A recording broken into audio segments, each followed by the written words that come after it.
അങ്ങനെ അവർ തിരിച്ച് വീട്ടിലേക്ക് പോവാണ്. അതിരാവിലെ ആയിരുന്നു അവരുടെ ട്രെയിന്. അതെന്തുകൊണ്ടും വളരെ നന്നായി. കാര്യം എന്താണെന്ന് വെച്ച് കഴിഞ്ഞാൽ രാവിലെ ഉറക്കത്തുനിന്ന് ബോധം തിരിച്ചു കിട്ടാൻ എനിക്ക് കുറച്ച് ടൈം പിടിക്കും. അപ്പോൾ ഒരു ഹാഫ് ബോധത്തിലാണ് ഞാനിത് കാണുന്നതും അവർ പോകാമെന്ന് മനസ്സിലാക്കുന്നതൊക്കെ. അപ്പോൾ എനിക്ക് ഹാഫല്ലേ സങ്കടം ഉണ്ടാവുള്ളൂ. പക്ഷേ എനിക്ക് കംപ്ലീറ്റ് ബോധം കിട്ടിയതിന് ശേഷമാണ് അവർ പോകുന്നതെന്നുണ്ടെങ്കിൽ എനിക്ക് നന്നായിട്ട് സങ്കടമാവുകയാണ്.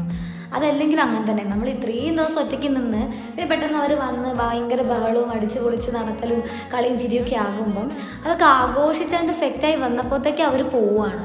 അപ്പം പിന്നെയും ഭയങ്കരമായിട്ട് ഒറ്റയ്ക്ക് ആയ പോലെ ഇനിയിപ്പോൾ ഞാൻ ഒറ്റയ്ക്കല്ലേ എന്നുള്ളൊരു തോന്നൽ. അങ്ങനെ അവർ പോകാൻ തുടങ്ങി കഴിഞ്ഞതിന് ശേഷമാണ് ഞാൻ ഉറങ്ങാൻ പോകുന്നത്. അപ്പോഴാണ് ഉറങ്ങി എണീറ്റപ്പോഴാണ് എനിക്ക് മനസ്സിലാവുന്നത് കാര്യമായിട്ട് കൈക്ക് എന്തൊക്കെയോ ക്ഷതം. കാര്യം എന്താണെന്ന് വെച്ച് കഴിഞ്ഞാൽ കഴിഞ്ഞ 5 ദിവസമായിട്ട് ഉറങ്ങാൻ വേണ്ടി മാത്രം ഇങ്ങോട്ടേക്ക് വരാറുള്ളൂ. അപ്പം ബാക്കിയുള്ള നേരം ഫുള്ള് പുറത്തേയിരിക്കും. സാഹചര്യത്തിൻ്റെ സമ്മതം മൂലം കുറച്ച് വെയിലോ കൊണ്ടതിൻ്റെ ക്ഷീണമൊക്കെ ഉള്ളതുകൊണ്ട് ഞാൻ കയറി കടന്നുറങ്ങി. പിന്നെ ക്ലീനിങ്, കുക്കിങ് ഇതൊക്കെ.